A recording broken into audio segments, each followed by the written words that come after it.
This episode of Betches Brides is brought to you by High Noon. High Noon is a premium hard seltzer made with real vodka and real juice. It's 100 calories, gluten-free, and contains no added sugar. From bachelorette parties and weddings to a day on the boat or at the cabin with friends, if the sun is out, it's time for a High Noon. You can find where to purchase High Noon by visiting highnoonspirits.com. Betches Media presents the Betches Brides podcast. A show for the wedding obsessed and the brides who are stressed. Because after all, it's only one day of your life. Hello and welcome back to Betches Brides. I'm Jordana Abraham. And I'm Nicole Pellegrino. And today we are so excited to be back this week because this episode you all have been asking us for so long. And we finally found the perfect guest to speak to this topic because as you guys know, Jordana and I, we love weddings. We love our own weddings, but we're not 100% wedding experts. We feel like we are these days because all we do is plan our weddings and talk about them. But we found an even better expert to talk about budgeting for your wedding and saving money. Her name is Jeffra Trumpauer. She's the Senior Director of Creative Marketing at Wedding Wire. So needless to say, she does all of the wedding expertise stuff over at Wedding Wire. We love it. They're a great resource for wedding stuff, especially when it comes to knowing how much things cost. So welcome, Jeffra. We're so excited to have you. Thank you guys for the warm welcome. I am also very excited about this. This is one of my favorite topics, so I can't wait to get started. Yeah, I feel like the topic of budgets in general is just it's such a hard question because there's so many different factors that go into it'd be great if it was you should spend everyone should spend $20,000 on their wedding or something like that. I think it'd be so much easier that way, but I feel like so much varies based on customs, religion, geographic area. There's so many different things that go into the way that people view how much a wedding should cost. Do you find that also? Yes, we absolutely do. And we're seeing it even more lately in the last few years because couples are personalizing their experience. So it's not as cut and dry as the traditional, hey, here are the 10 things you need for your wedding and here's what you spend on it. It could be different because a couple might want to spend a lot of money on food and not a lot of money on their attire or something like that. And so it's not cut and dry anymore. And Jordana, you're exactly right that location is also a huge piece of this. Where you get married is going to be a big part of how much your wedding's going to cost. Do you think that's the number one factor that will determine how much it's going to, obviously there's things that you can spend on all these other things, but location, is that sort of going to be give you the ballpark based on the general location that you're talking about? It will definitely be a starting point, but it really goes back to, let me actually take a step back. So this is actually really important. We actually see that 75% of couples are not actually doing any research for their location or the cost of what things might be before their wedding. So they just kind of go into it and say, oh, I'm going to spend $20,000 or here's my budget, right? And they don't do any research ahead of time. So, and then what we're seeing is that nearly 2 in 3 couples have actually seen their budget increase because of that, because they haven't done that research. And the research could be location, but again, it could just be, hey, I really want a balloon wall. And what does that cost, right? Or I really want a flower arch. What does that cost? And not really understanding, what vendors are going to charge for that, whether it's in that area or just in general. So would you recommend the first thing a couple should do is almost if let's say they're starting from okay, we got engaged, we're ready to plan the wedding. What is the number, the first step in doing that? So I would suggest, Wedding Wire does have a budget tool, by the way, which is really helpful as a starting point. So if you go in there and let's say you think you can spend $30,000, you can actually go in there and it'll show you the breakdown of what you can spend in certain areas. So you can start deleting things that you might not want. So there's a good just overall, hey, start your research there, figure out kind of what that breakdown looks like. But it really does also start with your venue, because your reception will be the most expensive thing you spend money on when it comes to the catering, your guest count, all of that goes into factors for your reception. So start with your venue and then you can kind of go from there.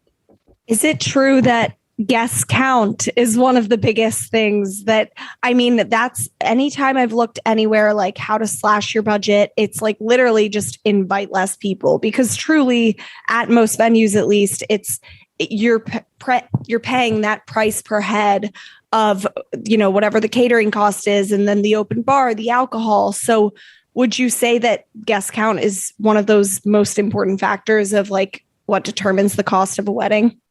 Yes, it is. And that goes into venue too, because if you're going to a venue and they can have 400 people and you want to invite 400 people, there's your guest count. If you go to a venue and it has 100 people, like it definitely varies, but guest count is a big part of it. And so when you start with your venue and your caterer, you start to get a better understanding of what that cost per head will be. And then you can back that into, okay, we now know we can invite 200 people or 125 people or whatever you're kind of envisioning. But it really all starts with, like you said, Nicole, cost of food, cost of getting there, you know, all of that stuff, all of those things. What do you feel like is like the number one thing that people like don't anticipate that winds up adding up that you just like tend to not think about when you're planning out your budget? I do think that is a big piece of it, which is like food and catering. But it really depends. You know, going back to what I was saying earlier on the personalization piece, it depends on what you're going to go spend money on and what you want that kind of wow factor to be. Is it the decor? Is it your flowers, your attire? You know, you really have to kind of drill down into what are your top 3 things. Because if you want all 20, you're going to get caught in a budgeting spiral. But if you say to yourself, hey, here are the 3 things I really, really care about, those are typically the areas that might end up costing you more and kind of getting, you know, pushing your budget, but at least you know it ahead of time. That's a really good piece of advice. Just like focus on the top 3 things you care most about. It literally reminded me of trying when you're looking for like a house or an apartment, like you can't have it all. You can't have the perfect location. You can't have, at least in New York City, you can't have the washer dryer if you want that location. So you have to like make sacrifices and pick what's most important to you when you're doing the same for your wedding budget. That's a really good piece of advice. Would you say, you mentioned it with the Wedding Wire budget tool, like it'll show you the different breakdown and stuff to spend on. Would you say that like there's an average framework of some sort of like the average thing you're supposed to spend on is like 5% on flowers or 10% on music, or like, is it broken down that way, or is there sort of any average framework like that? It is actually broken down into percentages because it's based upon the amount that you put in. So if you're, again, like spending 20,000, 30,000, but overall, what doesn't shift is things like 50% of your total budget is going to go into venue, catering, cake, and rentals. And then you start to kind of break it down from there. You know, 12% of your budget should go to photography and videography. So that percentage is allowing you to kind of see, okay, I know that this is how I need to break it down. And the reason we say that too is because it really is like those are the foundational pieces of the wedding, right? I mean, yes, everything else, wedding attire, flowers, and all that stuff is also very important. But obviously you need to have a place and you need to be able to feed people. So I would always say that 50% should be that. I don't have an exact number because again, it depends. But we have seen couples spend around $22,500 average on just their reception. Right. That makes sense. Well, I was also wondering, because I feel like weddings, there does seem to be like a premium placed in anything wedding related, because people tend to be kind of irrational, I think, when spending on weddings compared to other events. So like, you know, I'm sure you've heard this before where it's like, oh, a cake, if you tell someone a cake is for like a baby shower versus you tell them it's for a wedding, the same cake is like, is more expensive because it's for a wedding. So is there any room for like negotiating in terms, you think, with vendors, or is that considered rude? We do not recommend negotiating with your vendors. And the reason why is because, well, actually, let me take that from the beginning. So this goes back to research, and research doesn't just mean looking to find the vendor that you think fits your aesthetic. It's also asking that vendor what goes into their final cost. Because when you start negotiating with a vendor, which is why we don't recommend this, you're then asking them to basically strip away things that they are also paying for. So think of a florist, for example. A florist actually has to pay for the flowers. They have to actually make the flowers. And then they also have to pay for the electricity for the refrigerator that keeps the flowers looking fresh and crisp until your wedding day. So there's all of these factors that go into it. And vendors are usually pretty good about being transparent about what that looks like. So negotiating could just be, hey, I want less flowers. But in terms of their hard costs, it's really not a good idea to start negotiating with them.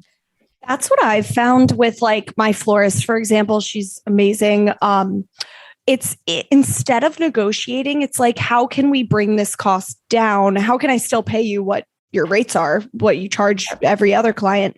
But how can we work to bring these costs down? Do I need the flowers on the ceiling? No, that's not as important to me. Do I need, or can we reuse some of these flowers? I know that's a big tip I've heard with flowers specifically. It's like that, I think, and I've heard that too. It's like some vendors do get just frustrated with clients when they say like, when they try to actually negotiate and say like, no, just charge me less. It's like, instead, maybe try to just work with them and see like what else you can do and what you can take away to be able to pay less, but still pay what they charge you, if that makes sense.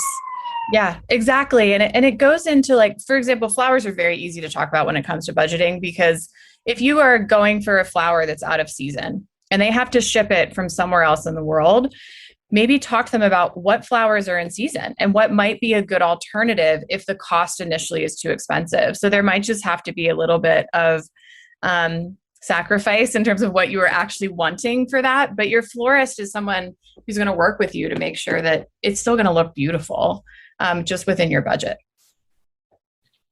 Right. And then like, we get a lot of questions about tipping because I feel like there's so much uncertainty, or like there's not a lot of streamlined knowledge about that. So how like, does that vary again based on location, or is that like there's a standard amount that you should be tipping for every person? There is actually a standard amount. So we actually get this question a lot. And we are one of our articles, it's like the top searched article for this, because it is a question everyone has. The overall goal here is you should be tipping the people that provide an actual service to you. So for example, hair and makeup, caterer, if it's not already included, for the wait staff, bar staff, ceremony musicians, your DJ, delivery, people that are actually like servicing the actual wedding for you, that you would tip normally, right? So if you were going to get your hair cut, you usually tip your hairstylist, right? So think of it that way. And I would say tip them the same that you would if you were going to get that service, on just a normal day. We do see it's between 15 and 20%. So no different than you go to a restaurant and you're kind of tipping that 15 to 20%. So who's someone you wouldn't need to tip? Like a florist? Florist and cake bakers, because, they're kind of, that's all of their costs are kind of associated there. Those are the two. And then, optional that you could do: wedding planner, maybe your photographer, videographer, officiant, transportation. So those are more optional, whereas we definitely think that you should be tipping the ones that I mentioned earlier. Got it. And is that again, like, because I'm having an international wedding, so I'm getting married in Mexico, and according to my planner, that was like that it's done totally differently there. So do you feel like that's like more of an American thing? I definitely do think that it's more of an American thing. I would look at, if you are doing a destination wedding, always look at certain customs and kind of rules for tipping and what costs are associated in that area, because it does vary. You go to Europe and tipping is, not as standard, right? So right. It definitely depends on where you're getting married. Cool. Overall, like just, and tipping's one of those things that I feel like you definitely have to factor in. And that's like you have to factor that in because that's only right. And like Jordana said, like we've seen every type of answer that runs the gamut on tipping. It's like some of our audience is like, we have to tip now our vendor, like on top of the whole wedding costs, like we have to now add tip. And it's like, honestly, like, yeah, like you said, they're doing a service for you, especially the ones that are at your wedding the entire day. Like you've got to give them something. So, overall, like, what can couples expect to spend on a wedding around the size of like 150-ish people? And obviously this varies based on areas, but let's say like coastal cities, do you have any sort of range or number of like what is the cost of that whole wedding? And that includes like the tipping and all those extra things. So maybe not including like honeymoon. I think of that as a separate thing that is not including in the wedding budget. Honeymoon, and I think of that as separate too. Yeah. Okay. Yeah. So we do actually look at it as including the engagement ring to the actual reception, and then honeymoon is somewhat different. Okay. But I will say that's a really tough question to answer because it really depends on what you're going to spend money on, because a 150-person wedding in your, family's backyard where you're hiring caterers to come in versus maybe like 150-person wedding at a, skyrise place in New York City. Ugh. You're talking about apples and oranges, right? So there is no standard. And that's what and that's what's frustrating for couples, right? Because there is no standard. We come out with the average cost of a wedding every year within our wedding report, but we don't, that's just based upon the information we're getting from couples across the entire country. We know averages in specific areas, but there isn't hey, this is the average cost of 150 people, because it really just depends. Right. And I know, I think too, like you said in the beginning, it's like, do your research before. I mean, I know from my personal experience, we were like, okay, we live up in this area. Let's look at the beautiful city venues. And we're just like, I mean, we can't afford that. We just can't. So we went home to the Eastern Shore of Maryland to do that back home because it was more affordable. Wait, I'm from the Eastern Shore of Maryland. Where are you getting married? Annapolis, Maryland, which isn't really Eastern Shore, but near it. I'm from Salisbury, but Annapolis. Where are you from? Gosh, I grew up in St. Michael's and Easton. Oh, literally right there. Literally, and they have beautiful venues too. Easton, Tidewater Inn. My cousin just got married there. It's gorgeous. Yes. We got married at the Oaks in Royal Oak. Oh my God, that's such a small world, Nicole. Oh, small world. Oh my God. Okay, everybody, this is now an ad for the Eastern Shore of Maryland. Yeah. Did you get married there in that area? Yeah, we got married at a B&B in Royal Oak. And yeah, it's such a beautiful part of the world. I loved growing up there. It really is. And it is. And I will plug it to say it's also a beautiful place to get married. So is Annapolis. It's true. It really is. What do you feel like is the most expensive? I'm sure you guys have done research on this too. And like, what is the most expensive city to get married in? New York is up there. So is LA. Yep. But, in all fairness, some of these smaller metros like Nashville or Charleston or Savannah that, they have beautiful venues and they can also get expensive. But when you're talking about just overall cost, New York and LA are definitely up there, with Dallas and Houston kind of falling in suit too. Right. Do you find that people do save money on, because I'm like I said, I'm planning a destination wedding, but it's actually, I don't feel like saving me as much as I thought it would be, because, you invite everyone to everything and all, there's a lot, like there's more events that you have to invite more people to, even if they're less guests overall. I would not say that destination weddings are less expensive than having a local wedding or somewhere, even in a city, because there are a lot of costs associated with it. The travel, and it just depends, again, where you're getting married and kind of where that destination is. But it is interesting because it also depends on how many people you're inviting. If you're saying, hey, I'm just going to have a 50-person wedding and we're going to fly to Hawaii, totally different than I'm going to have the same size wedding that I would have had if I had had it, where I live or where I grew up. Well, and with destination, I'd imagine it's tougher to be as scrappy. Like I see some brides that are having local weddings that are going to IKEA and getting 180 tea lights and jars and spray painting the jars and making, obviously, like with destination, if you're flying somewhere, it's harder to like do that unless you're going to pay for the shipping costs to do that. So it's probably tougher for like the DIY brides who are doing some DIY decor and stuff to save money that way. Yeah, that is very, very true. A very valid point. There is less of the, drive everything kind of there, or you can ship it, but that also gets expensive internationally. Yes, right? It does. Yeah. Jordana's like, well, there goes that plan. No, but I mean, it's definitely, I think the cost can be like different. It's obviously like there is travel, not just for you, but for other people. Yeah. But I think if you can get it smaller, then probably more so. But again, there is the consideration of like all the other hosting that you're doing when you're asking someone to travel for a weekend. Yep, exactly.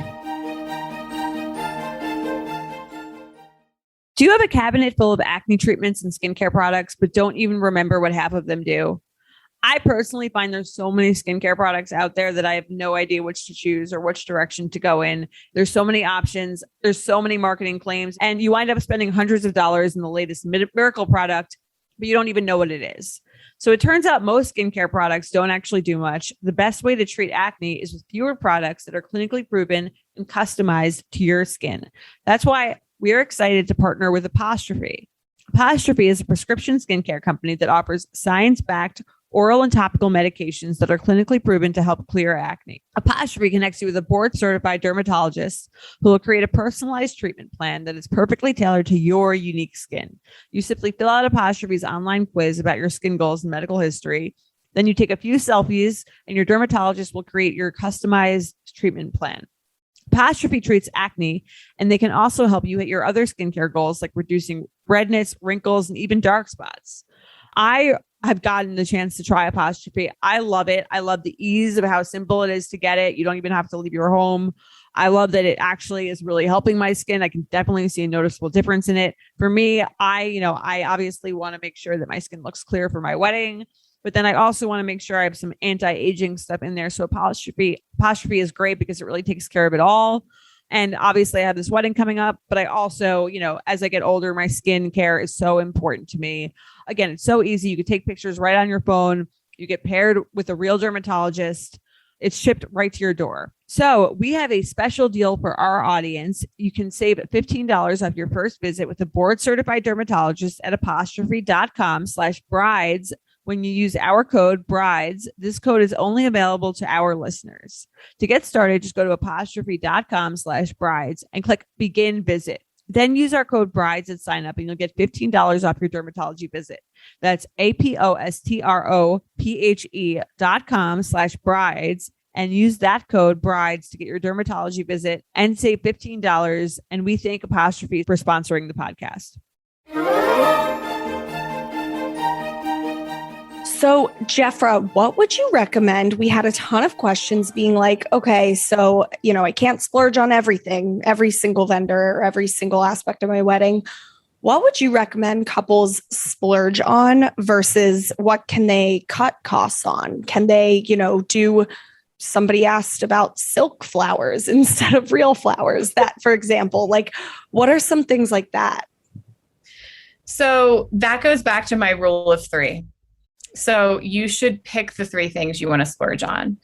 And I say that because if you really want the food and the beverage to be outstanding, right? Like you want top shelf, you're going to serve steaks and, everyone gets to pick their entree and that's your thing, then you should splurge on that. Don't skimp out if food is your thing.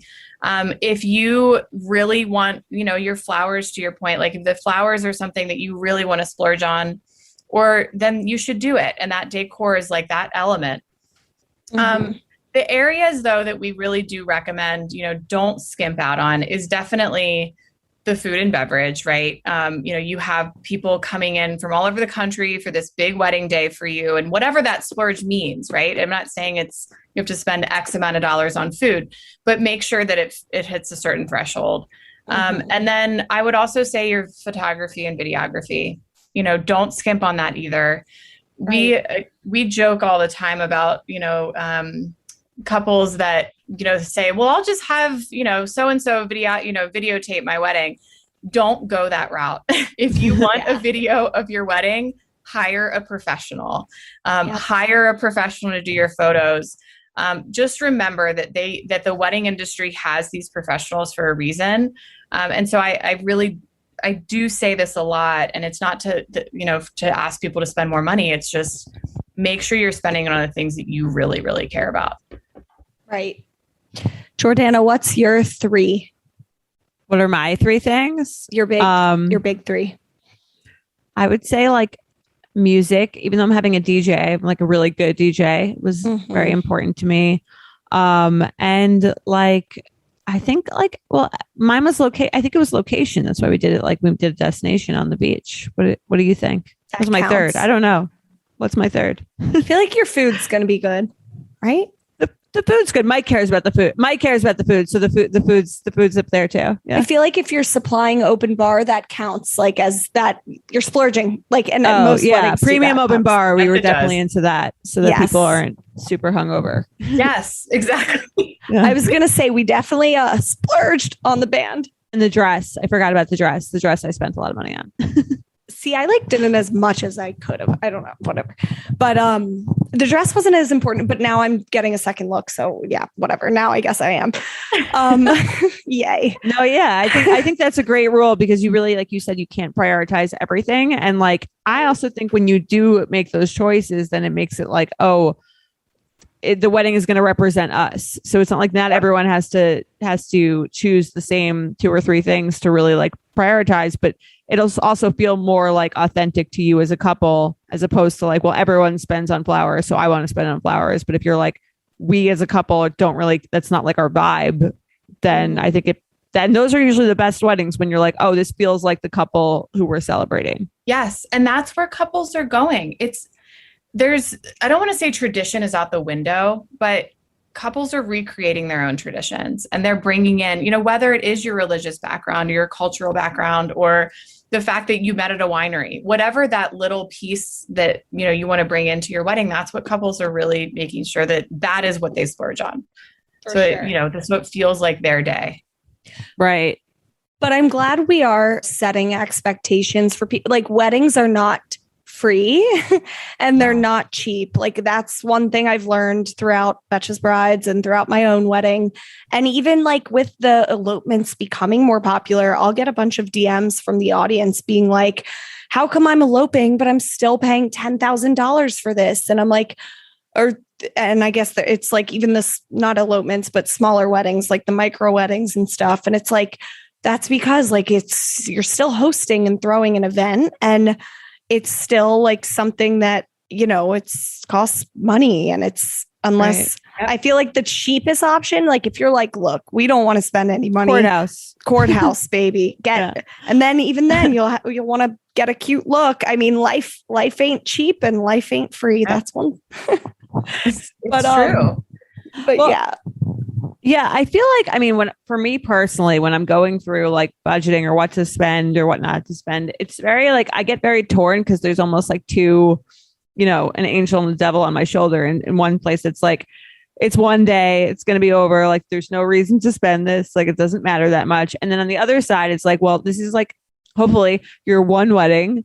And like, you do like, it's okay to like want it to look and think a certain way. So I do think there's like that, you know what I mean? There's a dichotomy of, is this absurd versus like, this is like a once in a lifetime event that like that should be special and you should put a decent amount of money towards. Yeah. And it definitely, you're exactly right. And that's why you want to spend it on the things that you're going to look back on and say, wow, I'm so glad that we did that. And instead of saying, oh man, why did we spend so much money on, whatever that piece is, because it, differs on couple, but it's no different than looking at the future of your life and thinking about your finances and what you and your significant other want to spend money on in the future. Is it buying a house? Is it, what are your investments moving forward? And I do think your wedding is an investment in the the next step of your life, but you want to be able to look back on it and be like, yes, I did spend the money in the right way. Right. And I think when you're deciding those things, because Jordana, I feel the same exact, catch me on one week, I'll be like, weddings are ridiculous. Why am I even doing this? I don't need a photo booth. Catch me the next 5 seconds and I'll be like, $800 photo booth. Yes. Need it now, because it's like, I go back and forth. And I think like when I really I need to level myself sometimes and be like, why do I want this? Do I want this for show because the whole Betches Brides audience is expecting me to have this celebrity wedding? Or do I want it because it's important to Mike and I, and it is something that we would look back on and enjoy and like to look back.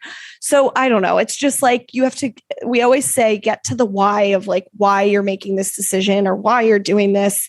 And, I mean, most cases it's because I don't know, it's for both really. Let's get real. The wedding industry, it's become with social media. It's just become a big charade. Jeffrey, do you feel like social media, I'm not sure how long you've been in the wedding game, but do you feel like with social media, it has shifted weddings entirely in the way people are budgeting, and are the people spending more on things that look good on Instagram as opposed to things that they actually care about? Or do you feel like that's not really the case? So I actually started in the wedding industry 12 years ago when Instagram did not exist, Pinterest did not exist, and everything was done through Facebook and Twitter. And at that time, I think Vivo or something, I don't even know. But so it's been very interesting to see that shift, because when Pinterest came out, there was a huge shift in the expectations. And we're seeing that across all celebrations, because we have other, we look at that and say, okay, well, what are people doing about birthday parties or anniversaries or, baby showers, things like that. But it has leveled the expectation to a point where people do want to make sure that their wedding is Pinterest worthy or pin worthy or feature worthy. I mean, back in the day, there were so many blogs out there that were featuring real weddings. I mean, that's on Wedding Wire. That's how we started our inspiration. We were building out a blog and inspiring people that way. And now with Instagram, it's even, you have a double-edged, between Pinterest and Instagram, couples are seeing things and they want that. And that's also going back to the budget conversation. There's not the expectation of what they're seeing and what that reality is once they actually go to buy it, how much it costs. Right. Yeah, totally. Or even how probably something could look good on Instagram and then not actually be that great. It was fun. I think I had this discussion with my planner about sparklers, where I was I saw something on Pinterest or on Instagram with the cool sparkler exit and everyone's holding it. And she's like, yeah, it looks great in the picture, but it's actually really annoying to execute. And it usually comes out kind of weird and people burn their hands. So and their hair and their dresses. Right. Yeah. So it's very Instagram versus reality kind of thing. And I think there's probably a lot of things that are like that. There's a lot, and it comes with also even some of the DIY projects and things that we do see people saying, oh, I can do that. Let's be realistic about what you actually can do and whether you can build the structure that you're going to get married under, because a lot of people also see that and they're like, oh, well, that couple did it, I can do it too. It's not to say that it hasn't been a wonderful experience for us that much wedding inspiration is being shared across the universe, because it's a fantastic outlet for vendors to show their skill set too. So I don't want to make it sound like social has done bad things for, expectations, because in some ways it actually has also given another platform for the experts in the field to really show how it can be done. Right. I think that's important to remember, though. It's get inspired by anything and everything, follow the wedding TikToks and everything. But it's also still trust your experts, because they are professionals. They've been doing this. That's something with planning my own wedding. I've found that I'm leaning on my vendors a lot. I'm you guys have planned a wedding before. I haven't. So tell me, you're the experts. Tell me what I'm supposed to do, next steps for making this happen, that kind of thing. Yeah. Especially right now, as we're coming, we're seeing weddings come back to life after the last year. All last year, we just kept saying, go talk to your vendors. They're the experts. They're going to know all of the answers to your questions. Right. And I say this in my real life, but I say it to also when we're talking to couples, having open, honest, and transparent conversations with your vendors will definitely be the best advice I can give you, because as long as everyone's on the same page, then you don't have to deal with 5 days before the wedding being like, oh my God, what about this? Or why didn't this happen? Or why did this cost so much? Right. Right. Do you have an opinion on on planners? And that in that vein, do you recommend having a planner? Do you feel like that's worth the cost for a lot of people? I do. If you can afford a planner, definitely get one. You don't need, it depends on what you need, but planners have most of them have up to 6 different packages you can look at. So if you want someone that's literally helping you from the day one until, through your honeymoon, great. But you can also get someone that just shows up the day of and helps organize it for you and make sure that you don't have to worry about anything. They will take care of it for you. There's also venues that offer those services. They have a coordinator on staff or a planner on staff too. But if you can afford it, absolutely get a planner, because then you're not trying to scramble to figure out all the answers to your questions. Or if something goes wrong, oh my gosh, what do I do? They're the expert and they have the answer for you. Right. That makes sense. Yeah. Guys, today we are sponsored by FrameBridge. FrameBridge makes it easier and more affordable than ever to frame your favorite things without ever leaving your house. Add a gallery wall to your home office or send the perfect gift. From art prints and diplomas to the photos sitting on your phone, you can FrameBridge just about anything. You can frame all the fun memories you collect this summer, from photos, ticket stubs, coasters, and more. It's so easy to use. Basically, here's how it works. You go to framebridge.com, you upload your photo, they'll send you packaging to safely mail in your physical pieces. Then you preview your item online in dozens of frame styles and gallery wall layouts. You choose your favorite or get free recommendations from their talented designers. The experts at FrameBridge will custom frame your item and deliver your finished piece directly to your door, ready to hang. Instead of the hundreds you pay at a framing store, their prices start at $39 and all shipping is free. Plus, our listeners will get 15% off their first order at framebridge.com when they use our code BRIDES. Order online at framebridge.com or stop by a FrameBridge store to work with a designer in person if you're in New York, DC, Atlanta, or Philly. Boston and Chicago are coming soon. I love FrameBridge. I'm definitely going to be using them as soon as I get my wedding photos. The process is so easy. It's so much easier than going into a regular old printing shop. You get to see it all laid out. The customer service is amazing. And you can really frame just about anything, whether it's something on your phone, or Mike had this jersey that had the name Abraham on it and we wound up framing it. They just make it so easy. They send you something, it's prepaid packaging to send it back. It's so easy. The frames look incredible. They're so professionally done. I really love it. And again, I can't wait to get my wedding photos or take my wedding photos, then get them and then get them framed by FrameBridge. So get started today. Frame your photos or send someone the perfect gift. Go to framebridge.com and use promo code BRIDES to save an additional 15% off your first order. Just go to framebridge.com, promo code BRIDES. That's framebridge.com, promo code BRIDES. I just had one more question about spending or making those early in the game decisions. And I kind of thought this, but it might just be anecdotally on my end. So I was wondering if you thought it was an actual trend where if you want to save some money to find a venue that has more things already included in what they're offering, versus renting out an empty space that you then have to bring everything in for and get caterers for. So this is it depends situation. And I have a scenario to kind of explain why. There was a couple who wanted to have their wedding out on a beautiful ranch in Colorado. And they thought, okay, if I can bring everything in, then, it'll be easier and I can actually keep those costs down because I'm going to pick the caterer that's actually going to be more affordable or within my budget and and the decor and all of that. Mm-hmm. It ended up being more expensive because depending on where you're getting married and what that transportation looks like and what are you actually having them bring in, and hey, what about the food? Is there a kitchen there, or do they have to pre-make all the food and then bring it and keep it heated? And all of those factors come into play.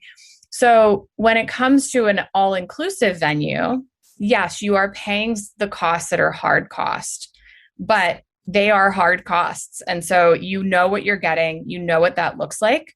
So it really just, it goes back to, it depends, if you really want that, unique venue, it may cost more to get there, but but in theory, there is something to be said about an all-inclusive venue that just says, here's the cost. for X, Y, and Z. Oh, you want package silver? Great. This is what it's going to cost per head.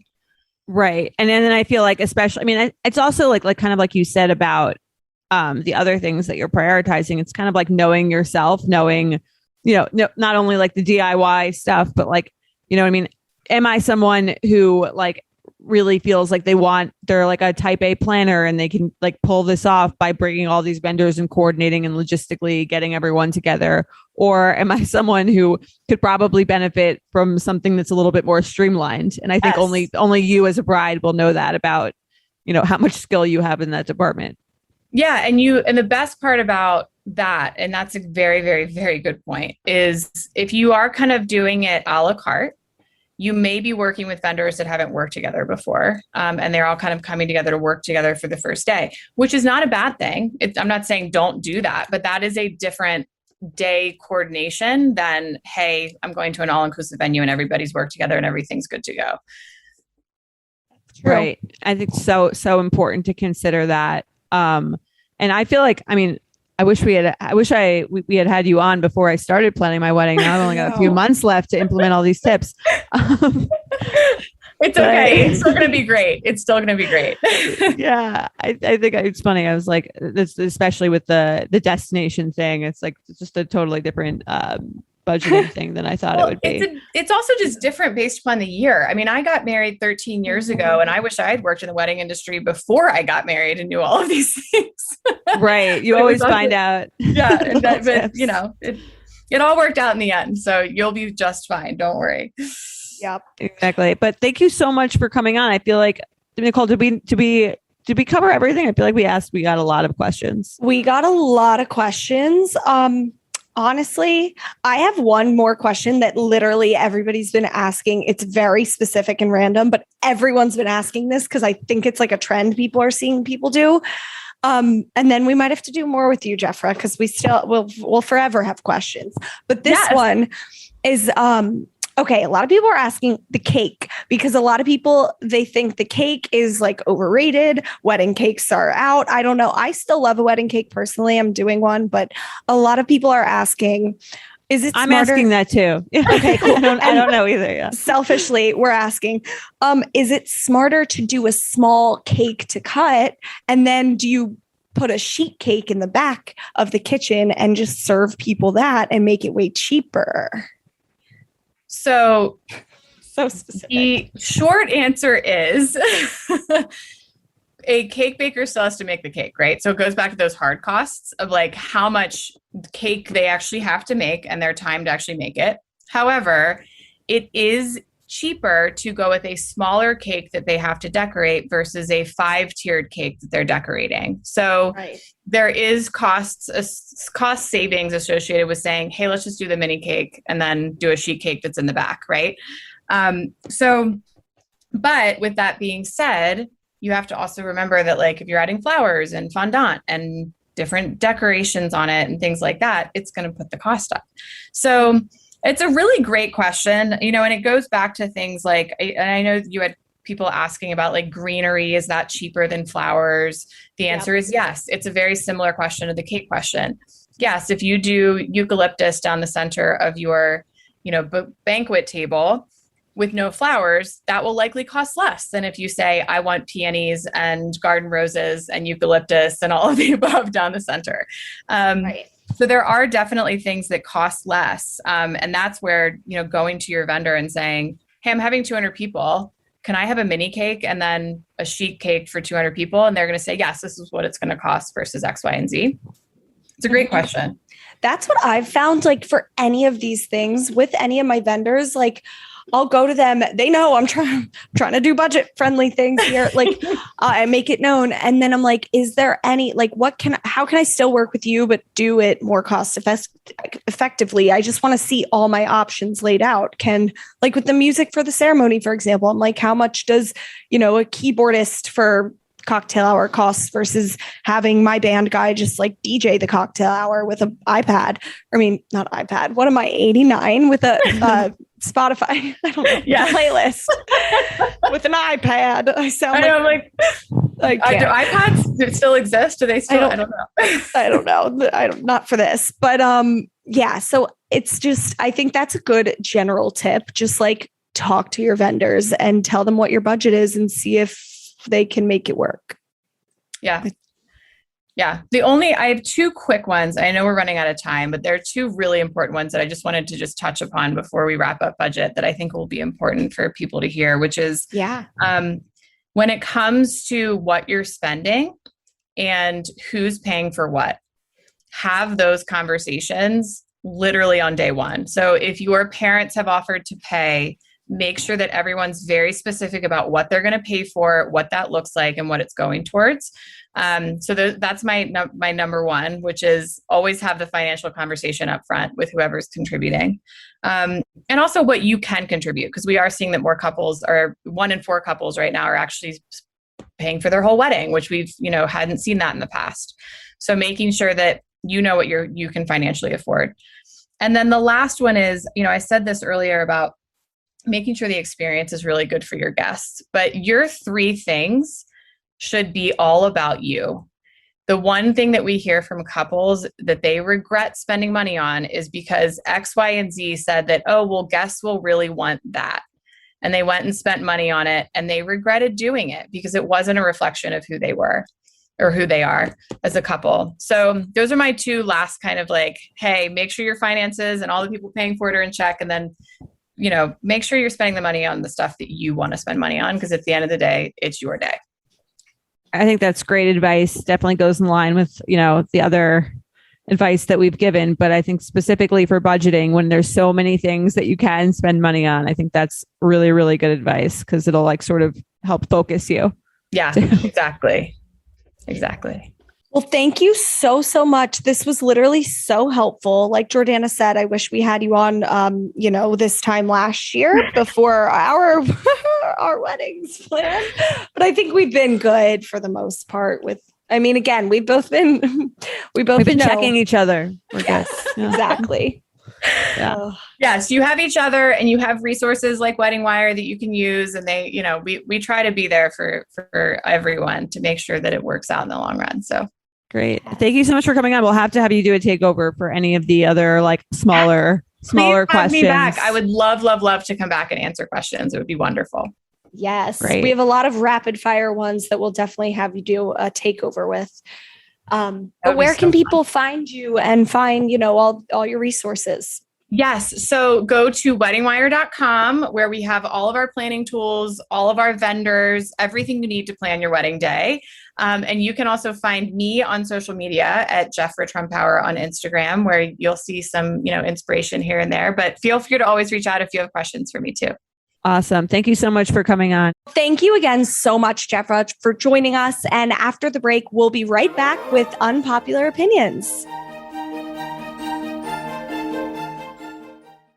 This episode is brought to you by European Wax Center. European Wax Center is the country's leading wax experts. They make sure everyone who walks through their doors leaves feeling confident and happy. European Wax Center's signature Comfort Wax is a proprietary blend of skin-soothing ingredients that allows them to remove hair easily for a much less painful experience. They do over 7.5 million bikini waxes per year. So with numbers like those, you're getting the best bikini service from the true bikini wax specialists. And for this, you definitely want to go to a specialist, trust me. So with European Wax Center, you can see the best of the best and get your first wax free. You guys, the past couple months, I've been going to European Wax Center. They have one right in my town where I live. I walk on down there. I'm in and out. I get my bikini wax. I was able to do it leading up to my bachelorette. Now my wedding. It's like honestly life-changing, and I can't go back to shaving and using razors. It was so great. They're so professional. They're so nice. And it really doesn't hurt as bad as you would think it would. I love them. It's part of my pre-wedding beauty routine. And best of all, especially now after COVID, they have the highest and most stringent safety hygiene standards. So you can rest assured that, you're going to walk into a clean, cleanly place, which is amazing. So you can try European Wax Center for yourself by visiting waxcenter.com. And don't forget, your first wax is free. That's waxcenter.com. Okay. Now it's time for unpopular opinions brought to you by High Noon Hard Seltzer. Some of these opinions might be unpopular, but you know what's really popular? High Noon Hard Seltzer with flavors like pineapple, black cherry, watermelon, grapefruit, peach, lime, mango, and passion fruit. They've got you covered for whatever occasion, be it your batch party, bridal shower, cocktail hour, you name it. And our first opinion for today is you don't have to do a first dance if it makes you uncomfortable. What do you think? This one's tough because, first dance is one of those staple things in a wedding. I don't think you have to do anything at your wedding, that especially if it makes you feel uncomfortable. So I would agree with this statement, but I think there's alternatives to a first dance. Like if the slow dance isn't your vibe, you can always do happy upbeat dance. It can be, that first dance can kind of look like anything. It doesn't have to be your typical first dance. Right. Well, this is a great opportunity to talk about someone very special that Nicole and I are both going to be using to help us with that first dance. I personally am have no coordination at all. And so this is something that I've been a little anxious about also, which is probably why I'm going to do a slow dance for that reason, because I feel like it requires less moves. But we're both working with Maya Moves. Yes. And she's going to teach us the basics so that we don't embarrass ourselves. Yep. So we'll let you guys know how that goes. But I agree that you don't have to do one, but I also think I guess almost the opposite of what you said, in that I feel like a slow dance is easier. You kind of just sway.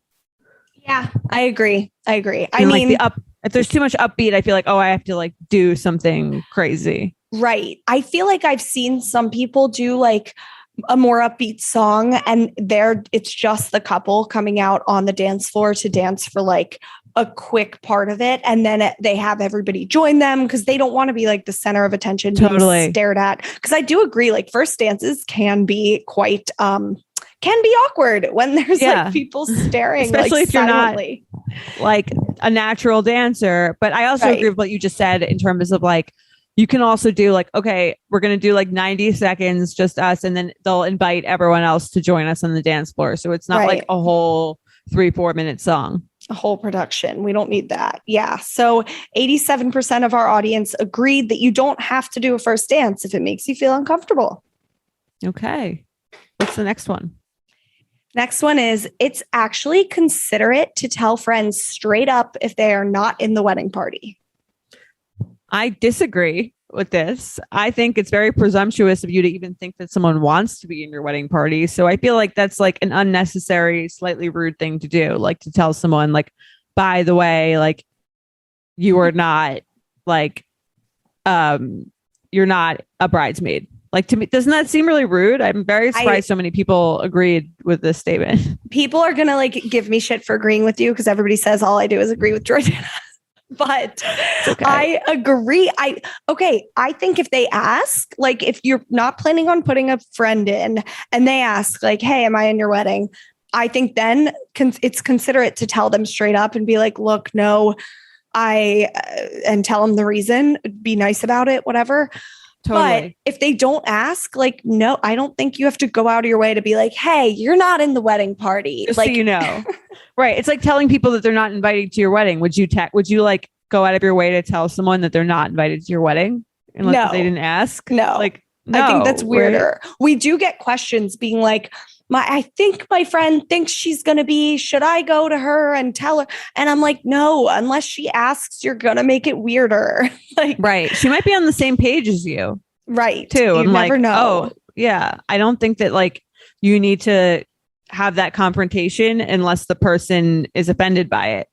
Right. And confronts you. Yeah. So many of my friends are avoiding this awkwardness and doing what you're doing. A lot of my friends that are getting engaged now, they're I'm not having bridesmaids just because they're I don't feel like doing all that. So, a lot of people don't have bridesmaids. I totally get it. I really just love the idea of people walking down the aisle and being part of your wedding in that way and getting ready with you. True. Which is all it seems to be to me, really, at the end of the day. True. But I totally get not wanting them either. Yeah. It is a lot of female drama It's just going a on. lot. Yeah. But, to teach their own. 68% of our audience agreed that it's agreed with this, that it's considerate to tell friends. I was so straight up. surprised by that. Wow. Yeah, same. I think it's like if they ask, it's considerate. If not, Oh, nah. yeah. But who would ask? I would never I ask. don't know. You never know. There's some crazies Right. out there. Yeah. All right. The last one is wearing sneakers under your dress is chuggy. I mean, maybe, but like, who cares? Right. Also, the new thing is that saying the word chuggy and calling something chuggy is chuggy. So yes, I've heard that too. So it's like you can't really win with the chugginess. you can't win. I think doing whatever you want to do is not chuggy. So if you want to wear sneakers. I agree. I don't think I'm going to bring some sort of shoes. I don't know what yet, actually. Probably should figure that out because my wedding's in a month. I'm going to bring some sort of shoes to wear on a major. I mean, Lord knows I ain't wearing the heels all night. So, yeah, I think the most important thing is that you feel like comfortable and like whatever makes you most excited to dance and celebrate. And if that's sneakers, then right. definitely. I've seen some brides whip out like a pair of white Yeezys or a pair of like custom Nike Air Forces or like cool sneakers. And I'm like, honestly, that's furthest thing from chuggy, really. Yeah. Well, the audience was very split on this one. Yeah, which is surprising. 51% of them disagreed that the sneakers under your dress is chuggy, which is a low amount. Chugginess, you can't win. You really can't lose. With that word, suddenly with the word chuggy, so many things in the wedding world are being deemed as it. And I'm like, I can't with chuggy. Weddings are chuggy in general. So like, you can't spend your whole life trying not to be chuggy. Exactly. That's my opinion on that. Exactly. But yeah, let us know. I mean, I guess you did just let us know that you disagree that wearing sneakers is chuggy. But that was Unpopular Opinions, brought to you by High Noon Hard Seltzer with 100 calories, gluten-free, and no added sugar. High Noon is more than a drink. It's a way of life, an attitude, a vibe. Because when the sun's up, there are always good times to be had. I have been to so many pool parties with High Noon this summer, and I love it. It's like a premium hard seltzer. I like that it's made with real vodka. It's made with real juice. And so I know it's just like a step above all the other hard seltzers out there. And to me, I feel like I'm worth it. So I'm into that. What's your favorite flavor, Nicole? This past weekend, I was sipping on some mangoes and I was really loving them. I was sitting by the pool. It was just the perfect setting. I was an ice cold mango High Noon hard seltzer. It was really good. Mike got like a full pack of just mango. So I really had no choice, but I was happy with it. But usually I'm very loyal to my favorite, which is watermelon. I love that. I feel like the vision of having a High Noon by the pool, like it is summer. It represents summer. Yes, it's the epitome. Exactly. And you can find out where to purchase High Noon by visiting highnoonspirits.com. And that's it for this episode. We solved weddings yet again. Our guest was amazing. And if there's any more questions we didn't get to, let us know on social. Maybe we'll have her do a social takeover. For sure. Till death do us part. Bye. The Betches Brides podcast is produced by Nicole Pellegrino, Sean Kilby, and Jorge Morales Pico. Editing by Jorge Morales Pico. Guest booking by Nicole Pellegrino. Be sure to follow us at Betches Brides and send us your emails to brides@betches.com. Thanks again to High Noon Hard Seltzer for sponsoring this episode of Betches Brides. If the sun is out, it's time for a High Noon. Made with real vodka and real juice, it doesn't come from malt like other hard seltzers, which is a game changer. Make sure to visit highnoonspirits.com to find out where to purchase High Noon and to learn more about all their other flavors. Betches.